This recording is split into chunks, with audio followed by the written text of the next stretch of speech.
Welcome everyone to episode 2 of the AI Metagame podcast. I have with me Bryan Pellegrino. Bryan is the founder of Layer Zero Labs. They do interoperability in the blockchain.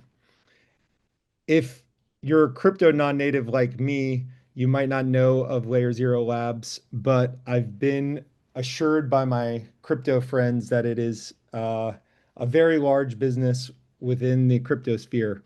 Bryan, can you tell us a little bit about your journey from poker player to Layer Zero Labs?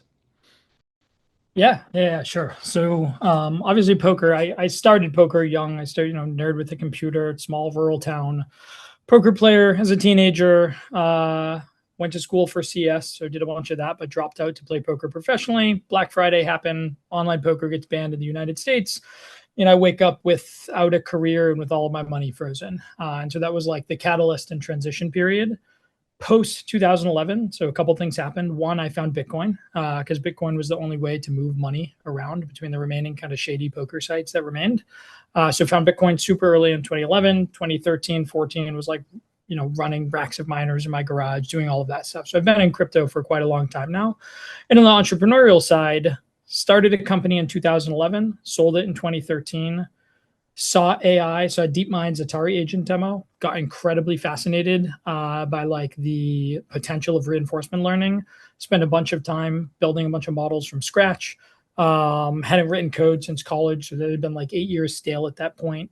Showed it to this group of MIT PhDs. Well, I showed it to a friend who introduced me to a group of MIT PhDs, which was pretty intimidating as a college dropout, frankly. But they were like really impressed. They said, "This is amazing. We have somebody you have to talk to." Talk to that person. That was Billy Beane, so founder of Moneyball, GM of the Oakland A's. Ended up selling those models to a bunch of the pro baseball teams. Started another company in 2016, 2017 era. Sold it 2 years later for $50 million. Then took a year and did just academic research. So we did a bunch of AI research. Ended up publishing with Noam Brown and Facebook AI Research. So Noam, a brilliant AI researcher who was just had won Science Breakthrough of the Year doing his PhD at Carnegie Mellon. He's now the inventor of the O1 and O3 thinking models at OpenAI. So he's the one who really like pioneered the test time versus train time compute trade-off. Brilliant guy. So published with him. Had DeepMind cite our work, which is super fun. It was like a full circle because they were who got me into AI, and then they were citing my published research. And then founded Layer Zero roughly 5.5 years ago. Layer Zero today, we're so interoperability protocol. We just connect all of the ledgers, right? There was like you had a bunch of blockchains, they're totally isolated. None of them can talk to each other, just like early internet days. We gave them a way to talk to each other. We've raised 4 rounds. Our latest round was a couple of years ago at $3 billion, co-led by Andreessen Horowitz and Sequoia. We have about $100 billion worth of assets built on top of us today, and we do hundreds of billions of dollars of assets moving across us. So our largest month was November last month. We did 38 billion in a single month. To put that in perspective, Western Union, it's like 5.5 times the volume of Western Union, like 2.5 times the volume of Wise. So you're talking one of kind of top 5 payment structures sort of on the planet for this type of payments. Amazing. I knew it was big. I didn't realize it was quite that big. It's been an interesting journey for sure. So we're in the same LLM chat. I think we both enjoy it very much.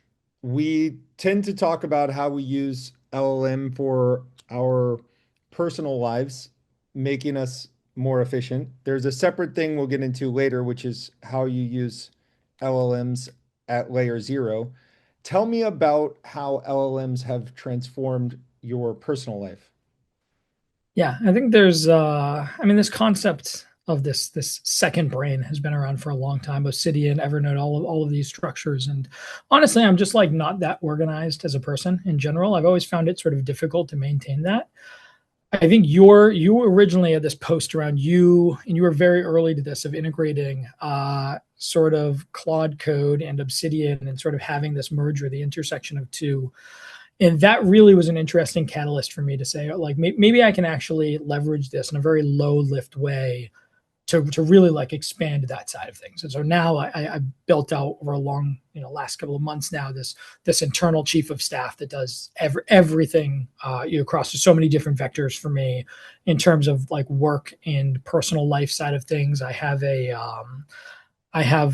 open claws that are structured. I have a chat right now with my brother and with, with another guy who helps me out on some of the investment sides and managing sort of the real estate portfolio that I have. And they're going through and it's just like flagging issues and reviewing. And we're just like, same thing with my wife and just like continuously finding ways to plug this in to create an element of leverage. And there's still so many weaknesses to what it does. And you see all the time things like, okay, well, like that's not good enough, or it's like own internal bar isn't good enough. You have to do all of this interesting tuning around it. But at large, it's been just incredibly impactful for me. In terms of tools, could you give some examples of what you have it integrated with? It sounds like you have it integrated with almost everything. Yeah, so I have been hesitant because I think the MCP structure historically for Claude was like pretty messy. A lot of the stuff was hand rolled. Same things, a bunch of the skills had a bunch of exploits in them. So I've always been particularly careful about that, where I feed it more stuff manually, kind of than most people do. Now, this has changed on the personal side. If it's not touching sort of really sensitive access stuff, I'm much more liberal about it. So portfolio stuff, APIs to external services, all of these things, no problem. On the internal side, for anything that is layer zero related, for anything that is that, we're like much more buttoned up about what it is. And so I spent a lot of time on skills. I spent a lot of time on sub agents. I spent a lot of time on tuning the individual structures of how it goes through like discovery and then it's a knit cycle on how it's handing off context on different things that is approaching, much less in terms of like I have connected it to my email and all of the rest of my life. So I'm more of a Luddite on those sorts of things, and much more around creating just a structure that works for me. That totally makes sense. I've gone a different way and taken some chances. I don't really link it to anything financial. I don't think there's a lot of risk in doing so, but I just haven't done that. I do link it to all of my Google products. I link it to Google Drive and Gmail and Google Calendar. And I use Asana as project management. I link it to Asana. I link it to a lot of different tech tools that I use, like Neo4j and um, GitHub and Vercel. Um, and what I've found is that tools that you would expect to want to be integrated with Claude, they are nice and clean, like GitHub, for example, works perfectly. And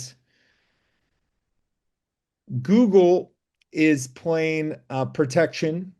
Uh, like, okay, I've sort of always hated Microsoft, and I think Microsoft now is especially antiquated.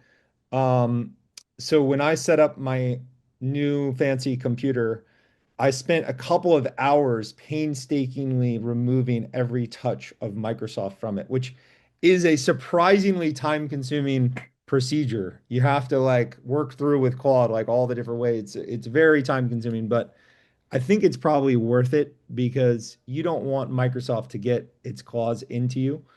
Um, and let's face it, all they have left is like taking this legacy tech and burying you in all sorts of ways that kind of keep you in the environment. We all love Google, so we like to think that that would never happen with Google. But we have to be mindful of the idea that Google will look for ways to get you entangled.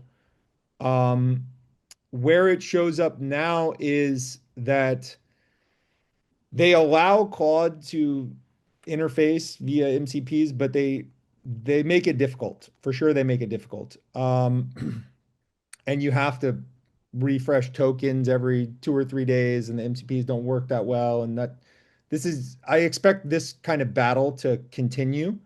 Um, it is the present state of affairs, though, that somewhat shockingly, having Claude work with your Gmail works much better than having Gemini inside of Gmail working with your Gmail. The reasons for this are super complex, related to all sorts of privacy agreements, privacy things that Google has put upon itself. And I don't see it changing in the short term. So I think for now, Claude works better as a personal assistant, even if you're a Google native, than Gemini.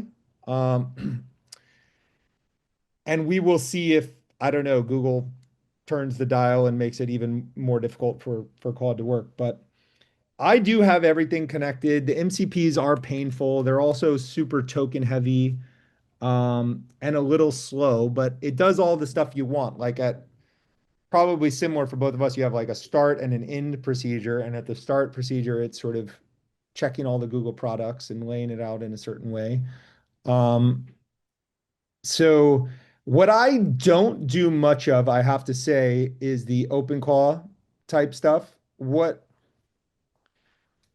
I've done is sort of broken down the essential architecture of OpenClaw and said, what what does this really add relative to what I'm doing? I think kind of the heartbeats and the hooks, some of the clever hook structures are adding value. So I'm looking for spots to implement those ideas, but I don't really have them as part of my structure. And I could give you the big picture on why. The big picture is that I think what individuals get excited about on X, they get excited about the exploratory potential of AI. The idea that they could do more and more and more, like write a bunch of content, explore a bunch of content. What do corporate folks get excited about in AI? It's not the explore side, it's the exploit side. It's like, we have all the stuff going on in the world. We need to simplify, tighten, exploit. Um, where I am is like somewhere in the middle, but my personality style is such that I'm really good at exploring and not as good at exploiting. So I don't really need like an open call, for example, surfacing a lot of interesting content. I get a flood of interesting content all day, every day. Um, I need more like something that's going to hammer my to-do list or do the stuff that I'm not good at. Um, so I just have found OpenClaw a little bit less interesting for what I'm doing. Maybe you could talk to some of the ways you use it. Yeah, I mean, I think the most interesting thing by the most powerful thing of OpenClaw by far is just the ability to interface through Telegram, through WhatsApp, through whatever, right? That really is like by far the most interesting aspect, is to be able to have, yes, the heartbeats are nice, the harness is interesting. There are all of these sub things that make it attractive. Its ability to run as an orchestrator for a bunch of sub agents and do these tasks. But like from a day-to-day just utility perspective, it is so easy to be in a chat on Telegram and just send it a message and have it do the thing right away, right? You can do it from your phone. And the amount of time that I do it from my phone, again, I'm in a group chat, like I mentioned, with my, for a long time now, I've owned portfolio of real estate, kind of where I grew up in New England area. And my brother runs and manages those for me. There's some Airbnbs and rental properties and stuff like that.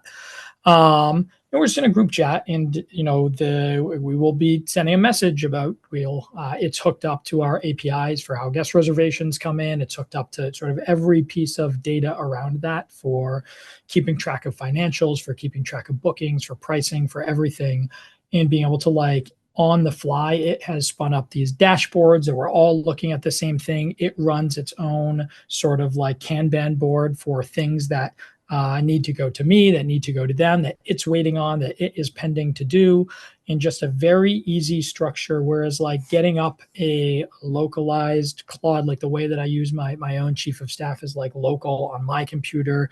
It lives constrained to this environment in a sandbox. Where OpenClaw is like it has its own environment and you're just piping in data. And I don't mind, and you're a bit careful about how you allow access and those things, but I like having this joint collaborative element to it. So I think the ability to access from phone from anywhere via Telegram or WhatsApp, and the ability to do it in sort of like a multi-touch point, multi-person way and be collaborating on the same thing and have all the in-flights, and it is like orchestrating all of it is just nice. I found that to be I will say I use it. My local setup is much more powerful for my work and my day to day and what I do, and I've like tuned it much better, where it's just more. I get a better result out of it. I spent much more time doing it. Where the OpenClaw is a little bit all over the place. Sometimes it's great, sometimes it's totally retarded, but like in general, just the access, the ease of access, and having multiple people touch it at the same time, I found to be super great.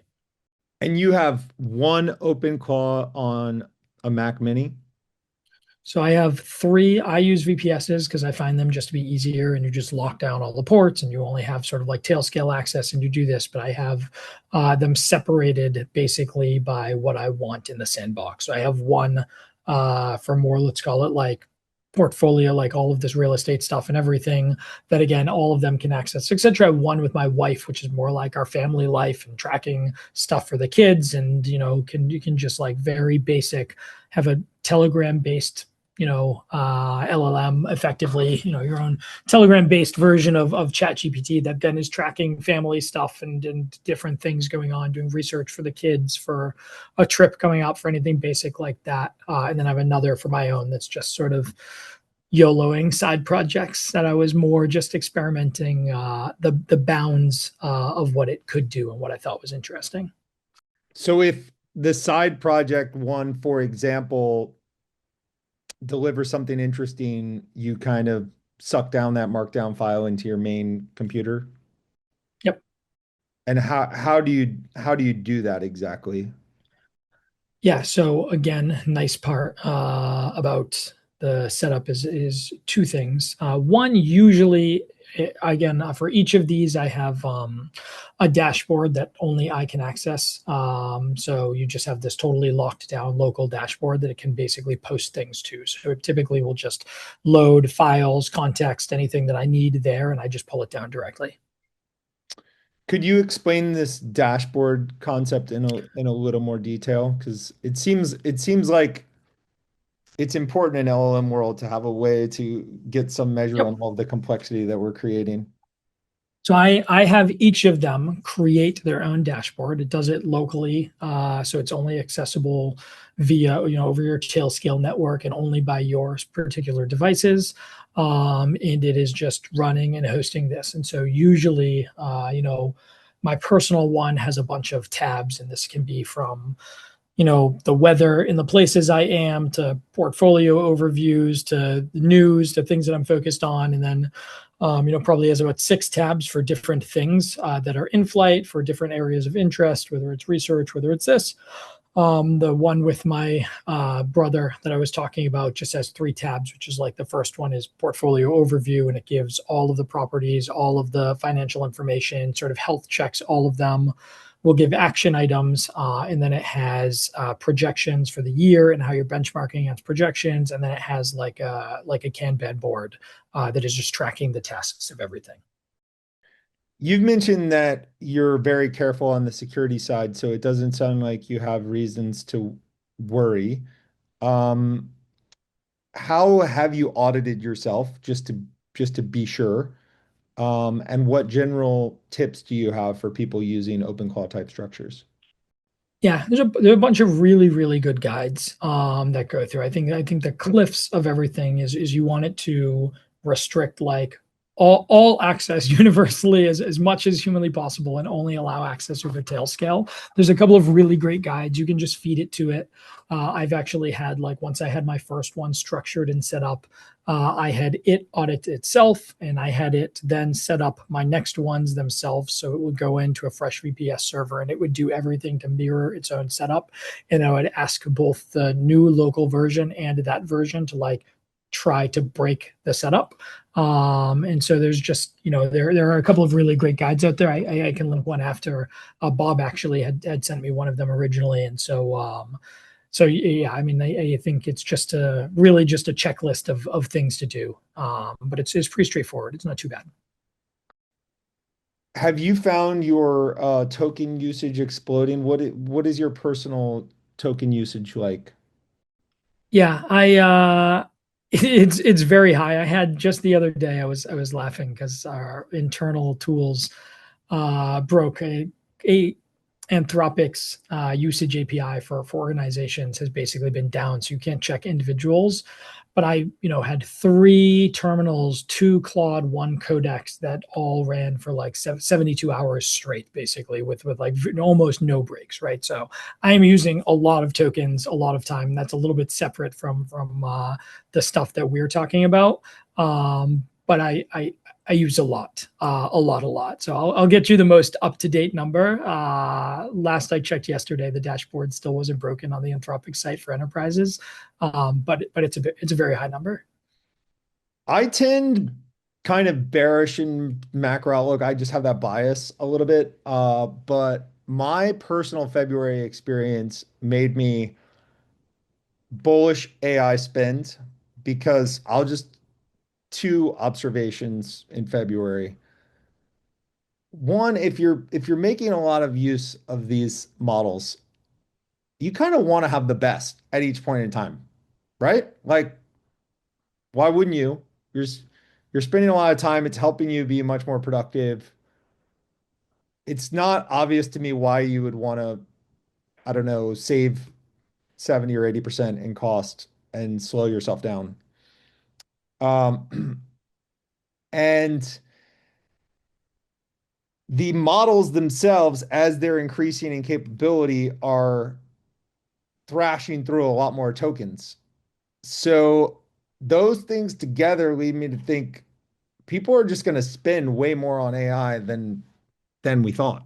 Organizations and individuals. Some organizations, they just don't have a choice. Like they just have to spend. And Anthropic is starting to understand their own pricing power and starting to exploit that a little bit.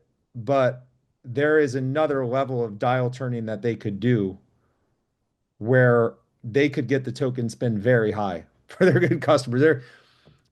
They're probably like restraining themselves because they know that they kind of have to. They need to keep AI cheaper than humans for now at least. But it's going to be crazy. I mean, I think I did 1 billion tokens in February, which is crazy for an individual. Um, and it sounds like you're doing far more. I try to I try to restrain myself from two sort of real token thrashers. One is fast mode at whatever it is, 5 or 6x. I I don't use that all the time. That adds up. And the other is agent teams, which is extremely useful for a lot of different projects, but very, very costly in terms of tokens. I mean, I Yeah, think, go ahead. I was just I don't use fast mode either. I've experimented a lot with agent teams, and I go back and forth on it. I've been messing around with it for a long time, and I still have not gotten a single flow that is entirely perfect. But I lean towards liking many specialized agents with a broad orchestrator for a lot of the stuff that I'm doing. Um, that tends to be my preference, but it definitely is going to burn a lot of tokens if you're doing any sort of like consensus among them or having lots of interactions between the subagents. Yes, it's shocking, but I think I think it's a good use in some contexts.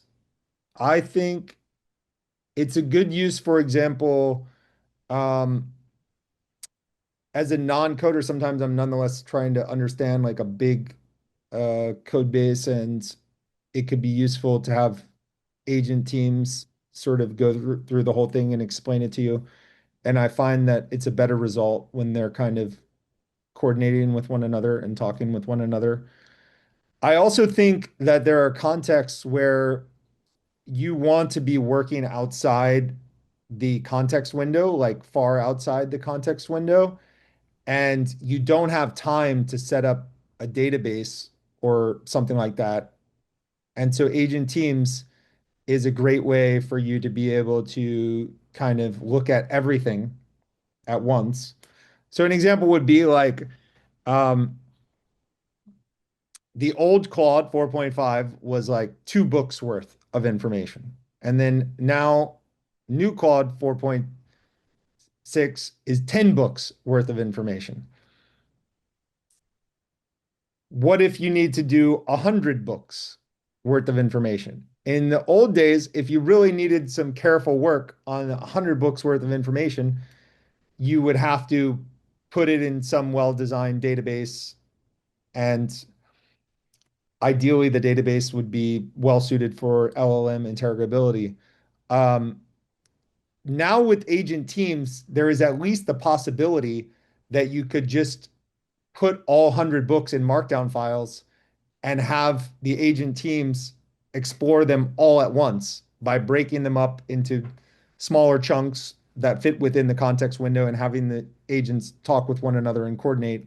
They could answer very detailed questions about all 100 books at once in one go. That wasn't possible before. So for stuff like that, it's probably worth it just to pay the price, which, even for a It's very interesting. small, even It's for a interesting very small how project like long. that Yeah. could be worth it could cost a lot of money. Yeah. It's interesting how long it will be worth it for, right? So, like, Magic published their 100 million context window about a year and a half ago in their hash shop algorithm. And so, obviously, we've seen context windows extend from a couple 100,000 to a million now, but it's like there's a lot to battle against there in terms of performance within a long context window. But in the world where we're hitting 10 million or 100 million, there's a world that we spend all of this time to try to be able to cram, you know, all of these sub agents to be able to chunk context and do something like this. And like 6 months from now, it will just be like solved, right? And you can just throw a single agent at it and we'll be able to handle 10 million token context window or 100 million token context window. Yeah. I think we're slowly but surely going that way. I expect, based on interviews I've been hearing, maybe well-functioning 5 million token models will be around at the end of the year, which will be exciting. Um, by the way, at the top of this episode, we mentioned that I was early on kind of Claude Code and Obsidian paired together. When I first started doing that, I did make use of a lot of Obsidian functionality. So it really was sort of Claude Code plus Obsidian. I I have since adopted a much more minimalist structure where I don't think it could any longer be termed Claude Code and Obsidian. It's just Claude Code and Markdown because I've seen the value of just stripping out any complexity, including the complexity that Obsidian might introduce. And so, for example, why link together notes when Claude is such a capable on the fly linker, right? And you've got all the other ways in your context files to link them up. I think actually the one thing that might be useful is using native Obsidian tools to link skills. So to create a skills map, I think that is something that could have a lot of value with Claude if you were willing to invest the energy and maintain that. I think that could be a future. Um, but in terms of like linking your various documents and notes with Obsidian, like that is probably more complexity than is necessary, and you're much better off spending more time in terms of architecting a very tight file structure of markdown files and have Obsidian work directly on that and avoid any additional complexity. Yeah, I adopted something similar very early on in that. I found it funny. So I only use Obsidian just to visualize, really, if I wanted to read something easily manually. So I never used many of the functionalities. But one of the things I found, I wanted Claude early on to do a bunch of dense tagging of everything that I did to make it easier to search and make it easier to do all of these things for it. And I found it funny that originally it just wants to tag things with like 1 to 3, maybe up to 5 things, and you realize that all of these limitations are just because of the way that it's been trained. And it's just simple like, is that a human construct, or is that because it's like, it's like it's cost almost nothing to store nearly infinitely many tags, so you should just use like extremely dense tagging and trying to condition it to actually drop all of the things that it would naturally learn when learning through the corpus of like the world of human data. But all of those come from like human limitations. So even when you publish something on Medium, you're like capped at like 5 tags. You're capped at a bunch of this stuff. But it is much more of a human construct than an LLM or AI driven construct. Yes, I've been deep in the weeds in that like econ database tagging stuff, and it's a world of frustration is where I'm at. Um, but you're better off being in LLM world and not trying to force LLMs into these human constructs that are less valuable. So in your current structure, how skill heavy is your current structure for one thing? It sounds like you've done a lot there. So on the low, like chief of staff, I'll call local computer side, it's a little bit less so because it's much more personal assistant. It's much more that with a bunch of the OpenClaw stuff and the sub agents, it's been much more specific in terms of whether you're breaking apart specific, front end research analysts, like all of these sub agents that you're trying to develop a bunch of very specific skills for things that they are commonly doing and workflows that they're commonly doing. Whether it's how a certain code base is structured and how you want it to interact with that, to the whole thing. So that has been much more so. And then recently, as I talked about, I was running this big thing. I was basically running a bunch of tests on top of layer zero and getting agents themselves to be able to spin up and deploy and wire and do all this stuff off of what we internally hold as like the hardest possible networks to do. And it's like very grueling on some of these like more obscure networks. And there it was actually really, really useful to build specific skills around some of these environments and virtual machines and everything else. So it really depends. I would say the more specificity in the task, the more I want to be like heavier and heavier on skills. And you mentioned early on that you had some podcasts that you love to consume, and you had your AI agent converting the podcast into Markdown and then probably summarizing them in some form or another.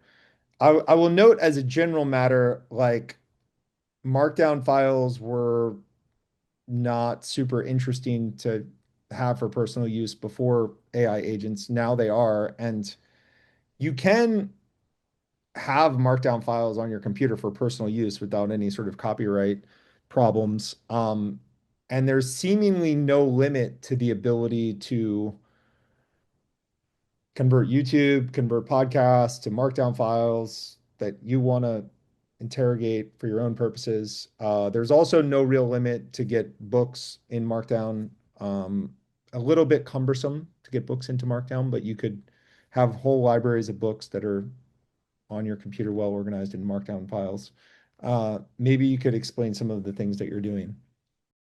Yeah, things I like. I really love. A friend of mine is Kevin G on Twitter, and he posts some really amazing history, writings, stories of some of like the most prolific people in history. And he had sent me a long time ago, like, it's like a compendium of like every word Jeff Bezos has ever written. So 500 something pages. It is every Amazon shareholder letter. It's every interview he's ever given. It's every anything. And so I took this one vacation and I read through all 500 pages and I marked them up and I put together like a 40-page memo to my team internally around the learnings from that and like Amazon's sort of like history and what you pull of that. I found it incredibly informative and amazing. And I've done this on and on and on, including right now, I'm like in the middle of, there's 5,000 something pages of Buffett, right? And I've been going through, I'm a couple thousand pages into Buffett. And so KevG will lend me these compendiums and I will go through and I'll mark them up and I'll have all my own personal notes. And one thing I like to do after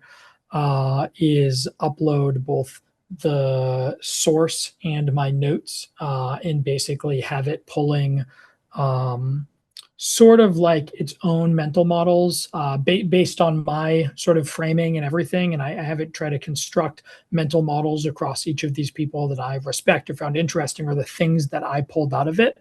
And then try to apply those sets of models to other, corpuses of text or something, or the next thing that I'll read. And I'll have my own notes and I'll say, hey, based on what I had done in the past or like how I think about this, like what did I miss? What does this analysis fall flat? Like, is there anything that I'm not not like thinking through? And so I've really liked that framing to, again, it's very, as I go through these things, I have to mark them up and I have to take all, I take pictures of everything that I've marked up and then I put all of those into this constructed note that I'll write to the team or a memo or whatever it is.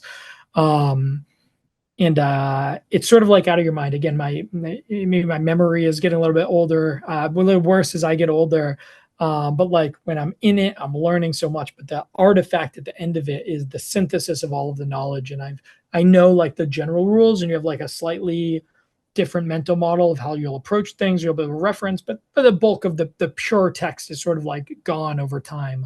And so I like having that piece of history and specifically saying what I found interested or pulled out of it, and then trying to synthesize those together over time and pull out insights or reference back to insights that I just wouldn't have remembered or been aware of otherwise. So really in the sort of like second brain sense, I found it incredibly powerful as a way to just dump the things. I think there has to be this protectionism of like, what is valuable and high signal and what is not. You don't just want to like throw at everything and a ton of noise. I try to spend the time to structure it in a way so that it repeats in the way that I would, but in a way that's much more like expansive than I ever possibly could be. Yeah, and it sounds like since we've constructed our agents in a similar way, it's probably gotten to know us. Um, and I know with mine, it's been remarkably good at like I'll see this long Twitter blog post and maybe it's 15 pages worth and I'll copy and paste the whole thing into my agent and I'll be like, is there anything in here that I need to know? And it will say, no, this is too complex and not adding any benefit to whatever you're already doing. It'll just say it in like a couple sentences and it'll be right. Yep. And I'm imagining that yours is similar in that way. Yep. Yeah. 100%. Have It was you, always interesting too to go through and look at the fine grained things that it has learned about you and or how it thinks about you in general. yeah. And in my case, I have instructed it on my personality and where it needs to push back. And I've it's working just the way I want it, so I don't try to change what I've told it about my personality. But the short of it is that I say on that explore exploit continuum, I'm much more prone to explore. And so you have to push me away from explore towards exploit. And it has all sorts of things in there to push me towards implementation and exploit and away from like pure explore because it knows that I like to do that and want to just keep doing it. Um, as a side note, I think one thing we've discussed in our LLM chat is that it's interesting to observe that LLMs and these productivity agents in particular seem to really help ADD and exploratory personalities the most because they've always been good at seeing the field, right? It's just hard. And then the LLMs allow you to exploit better. So you've always been good at exploration. You can explore more now, but then most importantly, you can exploit along dimensions where it suits. And then we've also noted in the chat some odd ones like it seems to vary by personality type, right? Like introverted. I think we decided INTP was the personality type that most made use of LLM agents. So maybe we Yeah. pivot for a second from the personal to the professional. Um, what is it like in your organization? How many people are programming with Claude most days? Yeah, so 100% of the organization, we've had broad mandate for a while that like everybody has to be using, started with Cursor and now has expanded into everything. So every single engineer, every day for sure. So that's 70% of the organization. But I think you've seen even we've completely non-technical people who are now spinning up their own full dashboards that would have taken forever from the data team prior, or to do this or to do that, right? And so people are like doing, even non-technical people are really spinning up things to be able to get the insight as quickly as possible. And it's about being able to serve that.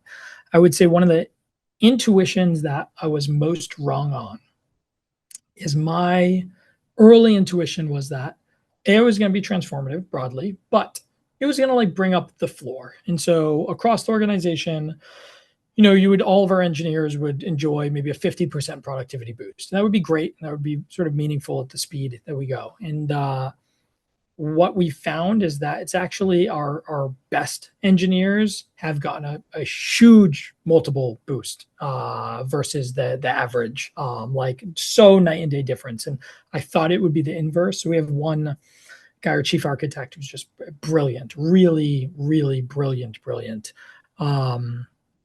And he ZK, zero knowledge proofs, is like this really obscure sort of dimension of math. And he said normally for him to get really, really good at it, it would, probably would take him 3 years studying under Justin Thaler and just like fully being immersed. And in about 2 months of just, I mean, you're talking obsessive, 16-hour days, but with AI and really structured usage of how we'll do it. He now is like sort of like at the forefront of the field. He found 6 errors in a 90-page math theorem based on this. He's like very, really has transformed himself to like one of the leading experts around the forefront of the technology. And I think we've just seen this time and time again with sort of like the best engineers, the ability to learn something that was almost impossible because so few people understand the topic to a complex enough level, or it's very segmented by like you literally have to go and become like a PhD student of this particular person at this particular university. And that is just like really starting to flip itself on its head. And so we've found from that side the acceleration from the best engineers to be substantially more impactful than the acceleration of the average engineer. And I thought that would be totally opposite for a long time to come. But that has pretty much consistently proven itself wrong. I think that's probably been both the most impactful and the most surprising thing to me. What is he doing that other people are not? Like what part of his process is unique? Yeah. A lot of it's really how he uses the tools. And I'm probably not even like I can't even like articulate it perfectly, but he developed his own structured shorthand for everything. So we can just read and consume quickly. And he'll just give a quick subset and a plus plus, and it will know like exactly what to do and dive down this topic and probe. And so he really built his own structure and harness for how he would explore these topics. And it's different when you're actually writing the code. Then that process is much more much more planning driven, and you're throwing away a huge amount of the early work. You're going back and forth to get like structure in place, and then you're doing very specific things. But for him on the research side, I've not even spent enough time deep down into his specific workflows, but from what I've seen, it is more of his own ability to drive and iterate very, very quickly into like how he is pulling and extracting information and expanding on very specific things. And then he obviously is like a high IQ enough to be able to capture a bunch of the stuff that would be difficult for somebody with a less math heavy background. Um, but really, really just be able to ask. The one thing he's great at is just asking the probing questions and like cutting to the essence of a problem. And I think he's just done a really, really good job of being able to do that. So I can ask him to give a more structured, like, here is everything that I've done, but we've just seen the impact because we've seen the result on the other end. And the result on the other end is, 100 to 1,000x sort of performance breakthrough on state of the art. And a lot of that comes just downstream from that ability to catch up very quickly on the field and then apply it broadly.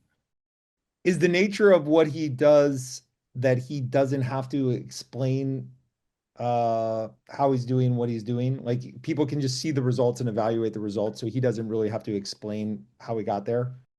Yeah, I mean, a lot of it is math, right? So a lot of it is Mhm. like if you're working on like a sum check algorithm or you're working on like a piece of um, the proving system, you'll be able to like prove the validity of it, such that the answer is either like passes or fails, right? So you can sort of see the outcome and that there is an objective measure of the outcome. So yeah, a lot of it was catching up on the math side and the research side. And then what you see is the application to the actual thing that he is doing as he's been developing sort of Jolt Pro and some of this other stuff on the ZK side. Now, in the crypto world, and this is not an area of expertise for me, but I would imagine it's a world where any sort of exploit does actually happen. Like any potential exploit becomes an actual exploit like very quickly, right? So how has the ability of any individual to launch essentially infinite instances of infinitely capable agents changed the landscape? Yeah, I mean, I think for us, we built in a very kind of scary way. It was very atypical at the time that we built the core protocol of layer zero entirely immutable. What that means is we have no ability to change the code. If there's a bug, we can't patch it. If there's like we built it and it's one of these measure twice, cut once kind of things where when we launched it fully knowing that we like the code has to be right, right? So we did all of these audits, we did, everything internal, external, etc. And we actually put up a $15 million bug bounty when we first did it, which was not only the largest in crypto, but the largest in the world ever for anything. So we said, if you can break this and you come and you show us the exploit, we will give you $15 million, right? If you can produce like a critical exploit in this code itself. So I think we've always taken that like extreme degree of security and have to get it where like, you know what I mean? Like of how you build the underlying surface. But in a world now, it was already bad enough when people could launch their own tokens and smart contracts and sort of anything. And now you have like agents who are doing all of this stuff downstream at scale. There's this, even in our specific interop or bridging, there's been, $5 billion worth of hacks just over the last couple of years. None on us, but like of all of the other sort of bridges that have been built. So even from humans themselves, it's been like pretty bad and very impactful from like a dollar perspective. So when we're talking agents with very little oversight, with a lot of people who are not technical enough to like review what's actually going into production, it's really going to be important, like the structure of guardrails that you put around things, the level of testing, like all of this. And where I was just talking to Taylor Mohanian, who's very like active around this side of things, around what that actually needs to look at. And you really need like the white hat side and tooling and the security to catch up to the just free form put out a bunch of things. But any expansion is always going to be like this. Early internet was like, the number of websites that just had like horrific exploits, or even the OpenClaws early on, when everyone had like their ports open, or this, I don't know if you saw the guy who was trying to connect his OpenClaw to his vacuum. and accidentally connected to like 8,000 vacuums around the world and had access to the maps of their houses and the cameras, so he could like see what people are doing, and he had to like disclose this to the company, right? There is like finding exploits. A lot of old latent exploits are going to get exploited, and you're going to have a bunch of really insecure stuff that comes out in the world. This is a natural cat and mouse game. I think you're going to be able to build the tooling and the infrastructure to make that more stable, but it is like a very real concern right now. And can Claude be your white hat security at the firm and like try to find vulnerabilities? Yeah, I mean, I think as the acceleration, and this gets talked about a lot now, as the acceleration of code happens, right, and you have that writing lines of code is no longer the bottleneck, well, then like human review and PRs and all of this stuff are now the bottleneck, right? And so you go from somebody who used to have 2 PRs before to review now has 20 plus PRs to review, right? And like organizations, it's funny enough that the AI organizations themselves are the ones who have sort of perfected some of this the most in the early days. Like obviously Claude, for a long time, it said like Claude code, like almost like basically 100% of the code is written by Claude itself, right? Which means they have their own entire structured pipeline for how code gets written, how it gets reviewed, how you make it as easy as possible for the human reviewer on the other end, how you bounce back a bunch of stuff early so you can like protect that sort of mental bandwidth and capacity. But I think there is still a ton to do on that side, because just writing lines of code is a commodity now, or very, very rapidly approaching one. So this podcast is about the cost and benefits of AI. We've been overwhelmingly focused on the benefits. I'm wondering if you have much to say about the costs, and in particular on the personal side, since we focused mostly on the personal side.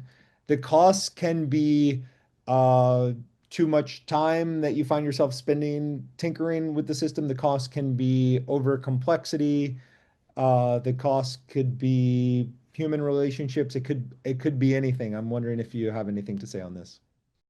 Yeah, I mean, my wife relentlessly is just like, you are like obsessed right now. You know what I mean? Especially post Telegram, post everything. It's just so easy to continual be in a cycle as you know, somebody who is addicted to forward momentum and actively doing something, and you know, the dopamine hit of progress in general. This is really you know, a poisoned glass in some way, and that you just have permanent access to constantly just make a little bit of incremental progress and feel like you're doing it. So I think one thing you're seeing, and I think this is going to be more and more true, is the ability to write code has gone to near zero. The ability to create, in a lot of ways, create images, create all this stuff has really gone to near zero. You can do these things easily now. Movies, animation, all this stuff is happening more and more. And yet the ability to create something worthwhile, or like, you know, that actually people want to use, all of that still remains equally difficult. And I think a bunch of people now have Claude and have these tools and yet aren't making anything super deeply useful. And so I think you get a bunch of personalization, which I think is great. So now maybe you don't need standardized tools in the way that you'd have the past of all these other tools. You have personal tools that are built exactly for you the way you want them. And that's like cool and interesting and adds some value to your life. But I think it's very easy to get trapped in a continuous loop of just doing something for doing something's sake and not necessarily doing something valuable. Now, I think that's probably early on in the course of the technology, and some of those things will change over time as people tire of you know, launching the same small things. Like I have my own internal benchmark that I grew up as a nerdy kid. I love video games growing up, etc. One of my very early things I did on the first version of the Claude code, first everything, was just like end-to-end structure. Can you make a mini studio to just make a simple video game end-to-end? And like, what would it actually look like? How good can it be? What can it do? And I love every new model iteration, just sort of like running this. There's zero value. I'm never going to produce a production video game. I'm never even going to spend real meaningful time playing this thing or distributing it or doing anything. But it's like a mental benchmark that I knew that I like to do, to just at my own self test the technology, test coordination, test like various different things. Art has actually historically just been the horrible bottleneck of getting Claude code to try to make something end to end, even with external tooling and Imagen APIs and APIs to DALI and all of these other things, right? Like it's just like really bad at that. And so I like using this as my own like litmus test for progress or how things have been progressing. But I think you still at the end of the day, like you said, it will lean a lot. Explore is amazing, and you can do so much exploration now, and you've magnified the amount of exploration by just a huge factor for every human, and that is incredible. But like at the end of the day, being able to Google something is also like incredible. You have the world's information at your fingertips, maybe not the synthesis, but the raw information. And people still like most of the value was not in being able to like Google a fact very quickly. It came from like being able to use this in some productive way and more on the exploit side of things. So I think it's still going to come down to people building useful things. You don't want to get stuck in like a productivity trap of feeling like you're doing something useful and not actually doing something useful. So I think those are all, even now, again, just personality type. I struggle with it a bunch because it is cool, and it's novel, and it's so fascinating, and you see the trajectory that it's on. But yeah.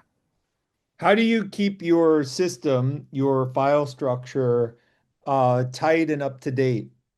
Like, how do you get rid of slightly dated pieces?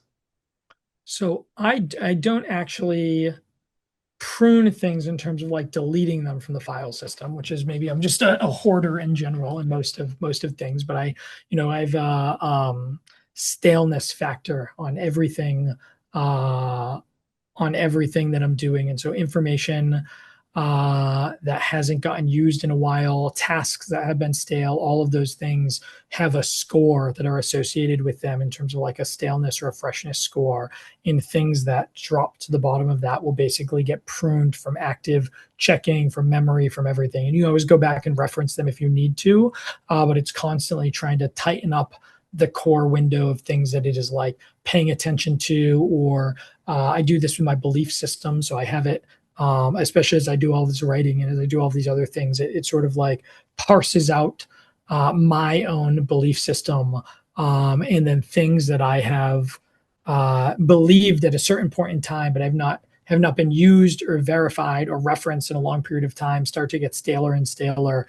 And there is sort of this bumping to say like, is this actually something you still believe? And it's like slowly pruning these things out. So I've done some basic stuff like that, not too much past that, but that's about how I handle it now.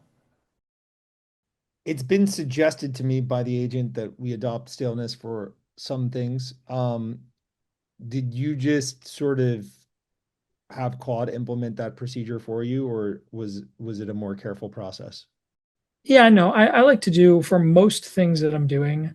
I actually love the intersection of tools. So I use ChatGPT for deep research. Sometimes I'll use Gemini. People argue with me a bunch that Gemini is better, so I'll test both many times. But I like ChatGPT deep research a bunch, and so oftentimes I will deep research a topic or a structure to try to get to like optimal way to implement something, and then pass on sort of prompt or system or files to then be implemented by Claude. And so most of the things that I'm doing for what is the best way to approach this kind of thing, I'll get a gut check from Claude on how it thinks it should do it, but I'll usually send it, if it's something meaningful or core to the system, I'll send it through deep research cycles, and then come back with answers from that. The only thing I don't love about that system is that the computer now is infinite in its capability, and we are quite limited. Our RAM is Yep. quite limited. So it's very possible that the computer came up with this unbelievably brilliant and valuable idea in December, and we've just forgotten about it. So if you do old-fashioned human pruning, you do a quick scan of the document, and 9 times out of 10, you're like, that's been superseded. Throw that in the garbage can or put that in the archive folder. And then one time out of 10, you're like, oh, that's super valuable. I just forgot that I had that. Let's bump that up. Whereas the staleness factor, you've just forgotten about it and lost it, but with no action on your part. Anyway, this was tremendously valuable, Brian. I absolutely love this interview. Uh, thank you so much for doing it. It's by accident that I have all ex-poker players for my initial lineup, but it's a lot of fun. Yeah, thank you for having me. It's a pleasure as always. And again, you were the catalyst for my entire early chief of staff system. So thank you for that. It's been immensely helpful. You're welcome. Your system's gonna supersede mine. I look forward to learning from it.